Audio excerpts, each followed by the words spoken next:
უკრაინის შეიარაღებული ძალების ახალი მთავარსარდალი გახდება მიხეილ დრაპატი. პრეზიდენტის ბრძანებულება ხელმოწერილია და ახლა საბოლოოდ შემიძლია ოფიციალურად ვთქვა. ვლადიმირ ზელენსკიმ გაათავისუფლა ალექსანდრ სირსკი და უკრაინის შეიარაღებული ძალების ახალ მთავარსარდლად დაინიშნა გენერალ-მაიორი მიხეილ დრაპატი. შეიძლება ითქვას ასე, ქუჩამ მაინც გაიმარჯვა. დღეს 21 ივლისის საღამოს მიმართვაში ვლადიმირ ზელენსკიმ გამოაცხადა ის, რასაც პრეზიდენტის ოფისთან 6 დღის განმავლობაში ითხოვდნენ მომიტინგეები.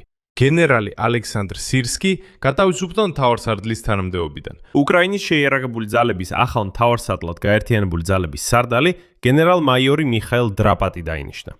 სირსკისთან ერთად თანამდებობას ტოვებს გენშტაბის უფროსი გენერალ-ლეიტენანტი ანდრეი გნატოვიც. ეს სწორედ ისაა, რასაც შეგახსენებთ მიხაილ ფედოროვი ითხოვდა, მაშინაც კი როცა მას თავდაცვის მინისტრად ნიშნავდნენ. ბრძანებები უკვე ხელმოწერილია და რაც თავარია გამოქვეყნებულია უკრაინის პრეზიდენტის ვებგვერდზე. ფაქტობრივად ეს ძალზე იშვიათი შემთხვევაა მთელი უფლებამოსილების განმავლობაში. მასშტაბური ომის დროს, დიახ, ალბათ მთელი ომის განმავლობაში, როცა მოქალაქეთა მშვიდობიანმა პროტესტებმა პირდაპირ შეცვალა უმაღლესი მთავარსარდლის საკადრო გადაწყვეტილება. გახსენეთ, რომ ზოგიერთი დეპუტატი კატეგორიულად გამოდიოდა ასეთი სცენარის წინააღმდეგ. ხალხი გამოდიოდა ფიოდოროვის დაბრუნებისთვის, სირსკის გათავისუფლებისთვის და რაც მნიშვნელოვანია, სწორედ დრაპატის უკრაინის შეიარაღებული ძალების მთავარსარდლად დანიშვნისთვის. და ზუსტად ის მიიღეს, რისთვისაც იდგნენ. მოდით ახლა ცადოთ ზედმეტი ემოციების გარეშე გავაანალიზოთ, ვინ არის მიხაილ დრაპატი და რატომ არის მისი დანიშვნა უკრაინის არმიისთვის გამარჯვება.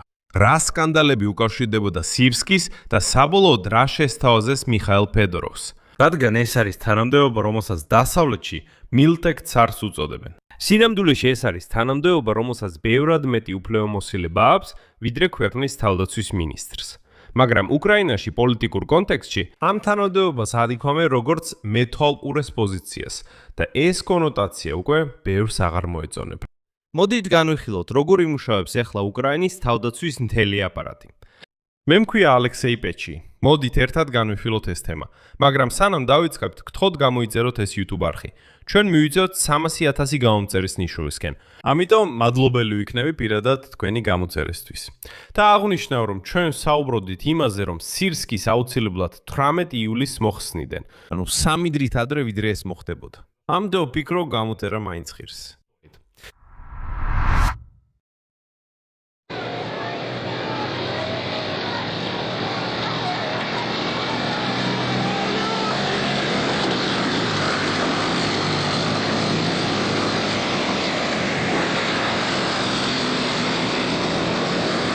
$2014 წლის 9 მაისს მიხეილ დროპატი ხელმძღვანელობს უკრაინის შეიარაღებული ძალების 72 ბრიგადის მეორე მექანიზებულ ბატალიონს, რომელმაც მიიღო ბრძანება გაერღვია მარიუპოლის ოკუპირებულ მილიცსამმართველომდე და დახმარებოდა მძევლების გათავისუფლებას.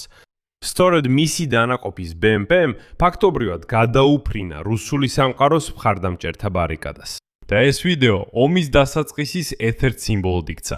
სწორედ დროპატი იყო იმ BMP-s ეკიპაჟის მეთაური მარიუპოლში. დროპატი ის ოფიცერია, რომელმაც მთელი ომი გაიარა და თანდათან გენერალი გახდა.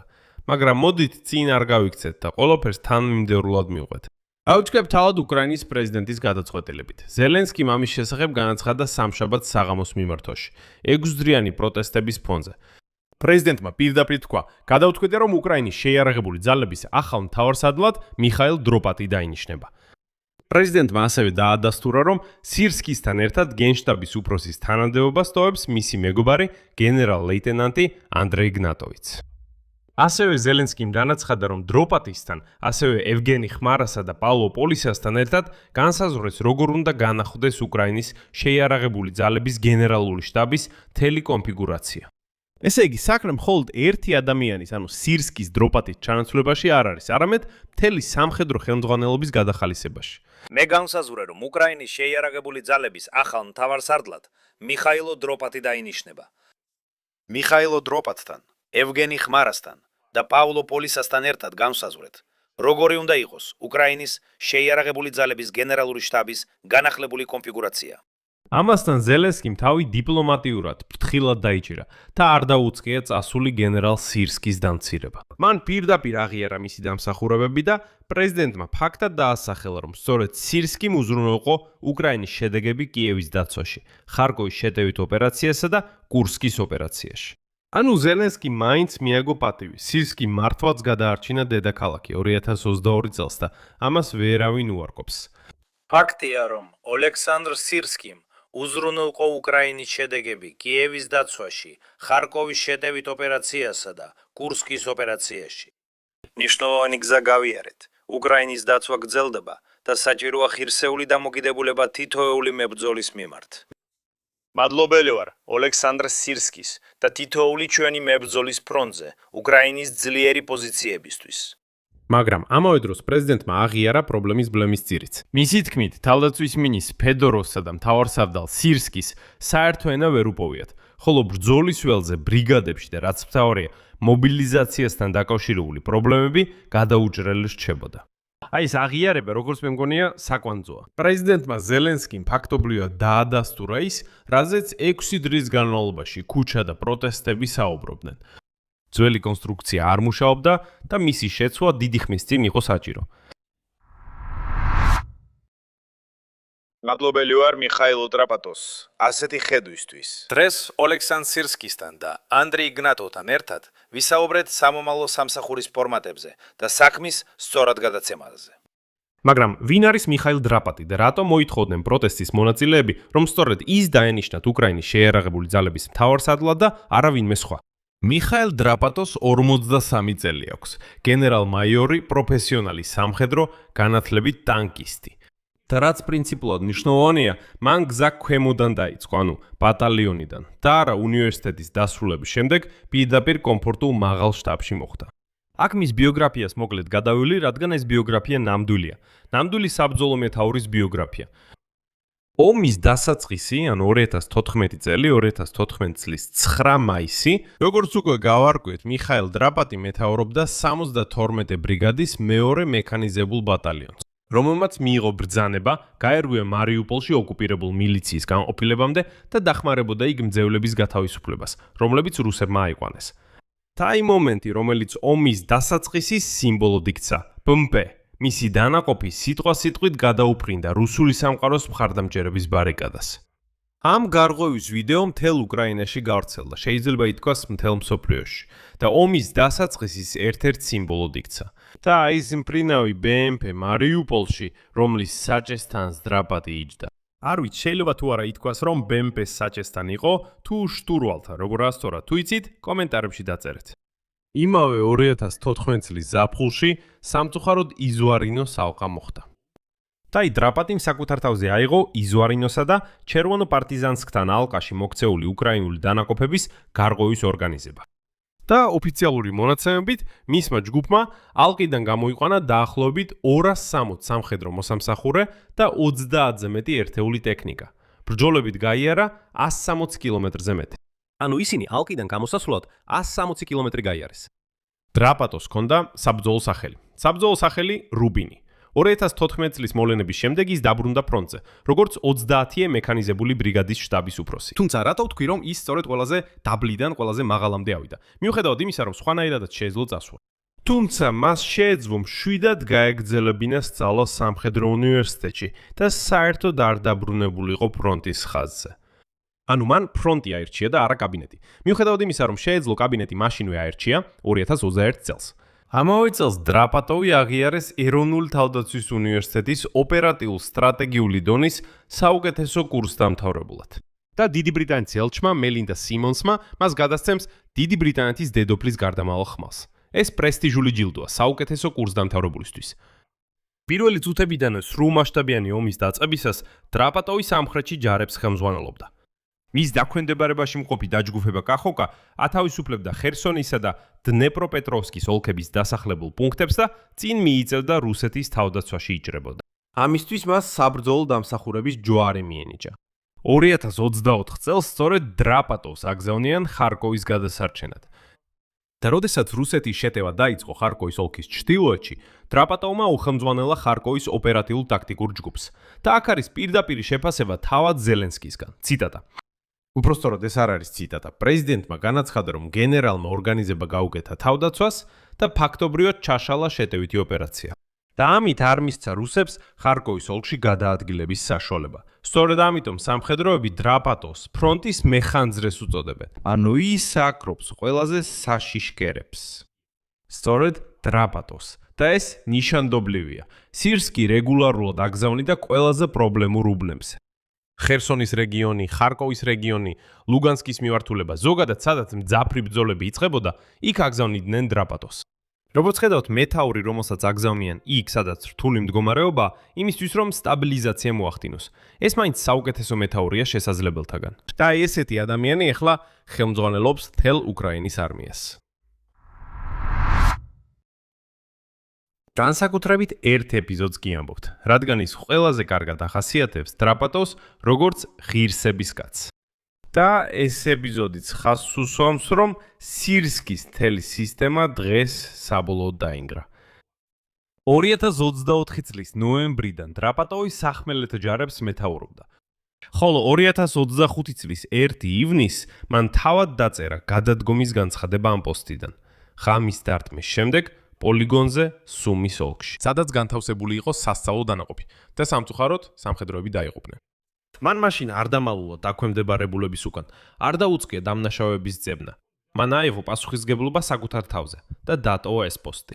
2025 წლის 3 ივნისს იგი გაათავისუფლეს სახმელეთო ჯარების სარდლის თანამდებობიდან და დანიშნეს გაერთიანებული ძალების სარდლად.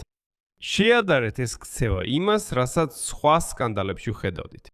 და გასაგები გახდება, რატომ სურდათ არმიას და საზოგადოებას სწორედ მისი მთავარსარდლად დანიშნა, როგორც მე ვფიქრობ. ადამიანი, რომელიც საკუთარი ნებით ტოვებს თანამდებობას, ირებს სრულ პასუხისგებლობას საკუთარ თავზე. ალბათ ეს ოფიცრის ღირსების ნიშანია.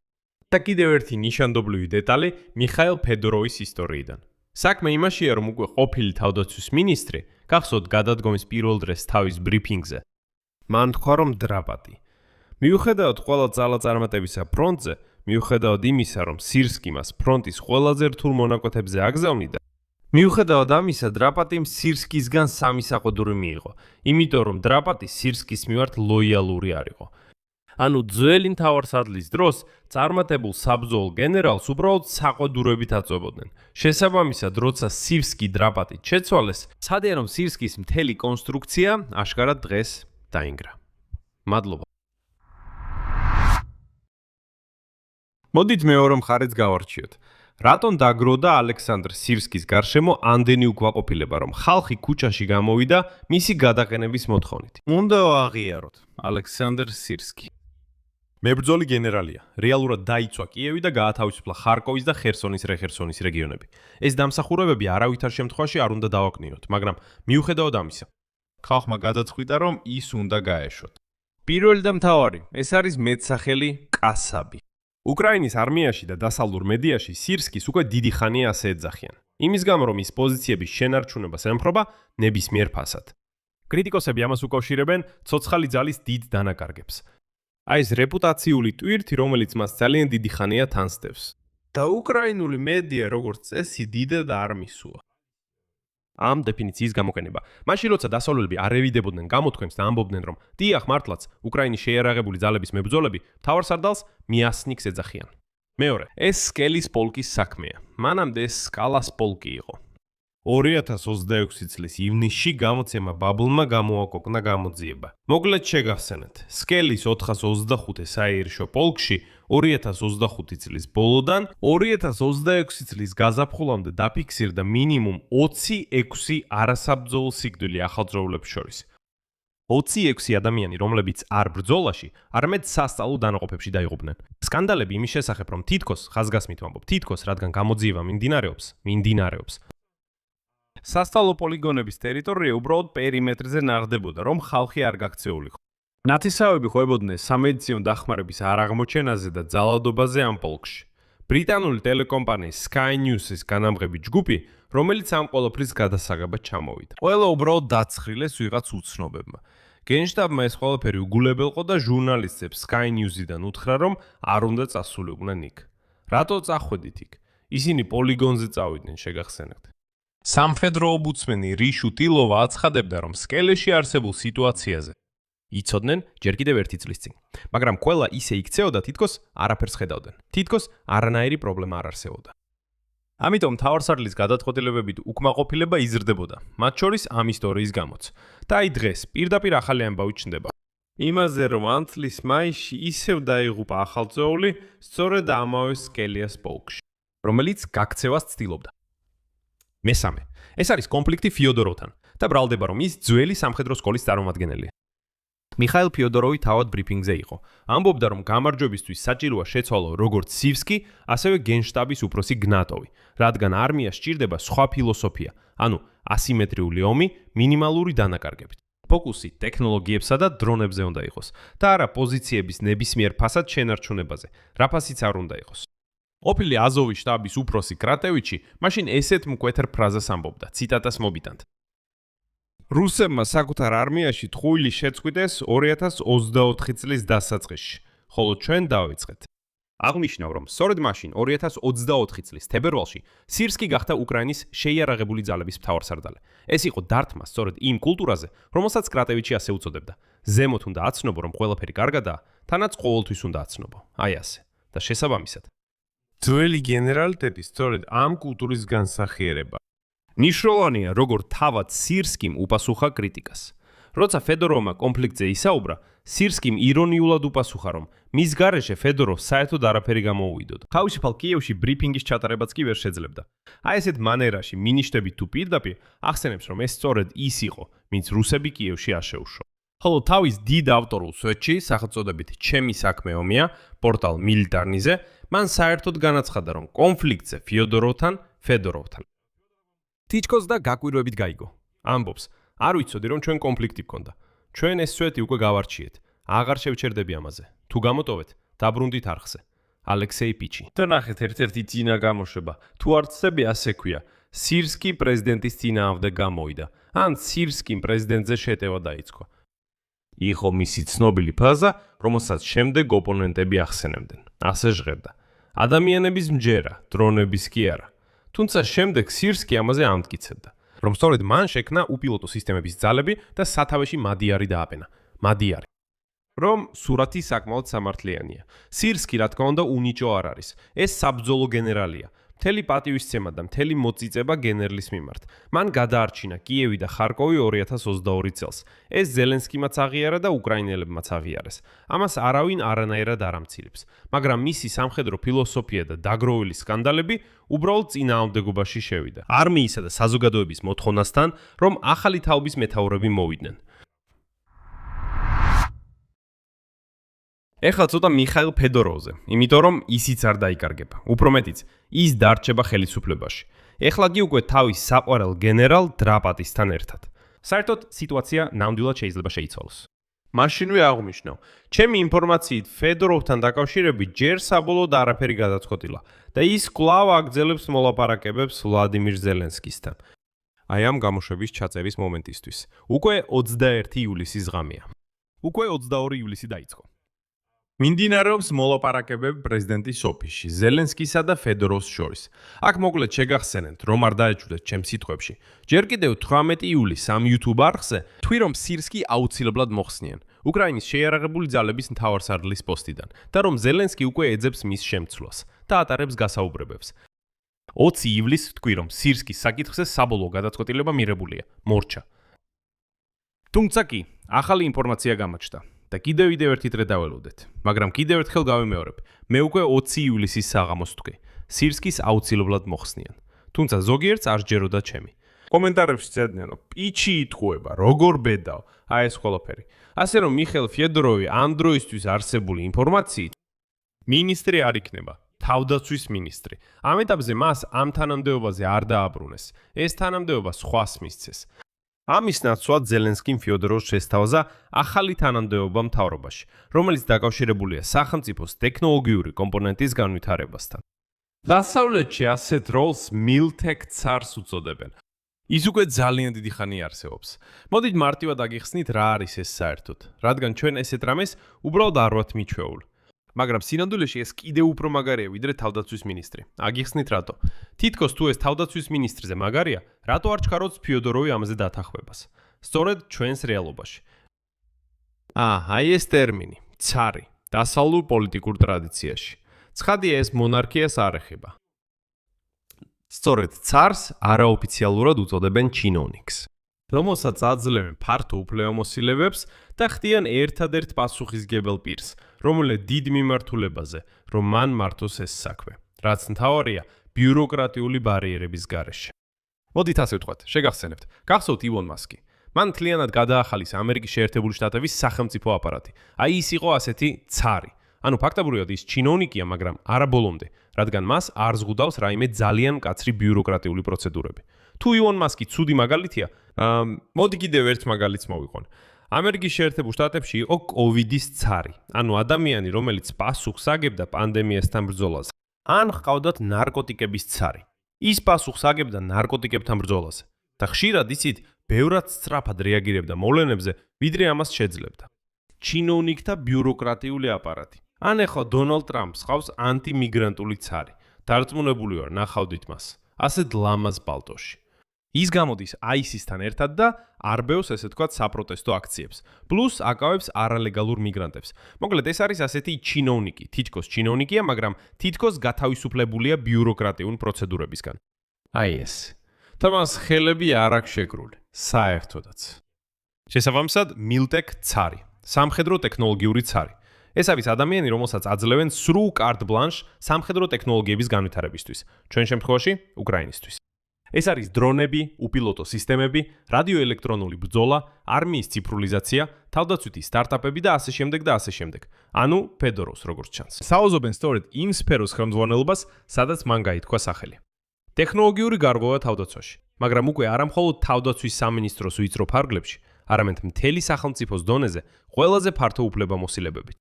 ლოგიკა აქ ნამდვილად არის. ფედოროვი სწორედ ის ადამიანია, რომელმაც უკრაინა დრონების ომის ლიდერად აქცია. დაამყარა მილიონობით უპილოტო აპარატის წარმოება, ავითარებდა ასიმეტრიულ ომს და ასე შემდეგ. და იმის ნაცვლად, რომ ხარჯავდეს ფედოროვს ამ ადმინისტრაციულ რუტინაში თავდაცვის სამინისტროსთან, სადაც შესყიდვებია საერთოდ ყველაფრისთვის უკრაინელი ჯარისკაცებისთვის, მას აძლევენ მამოძრავებელი ძალის როლს. მთელი ქვეყნის სამხედრო ტექნოლოგიური მიმართულების.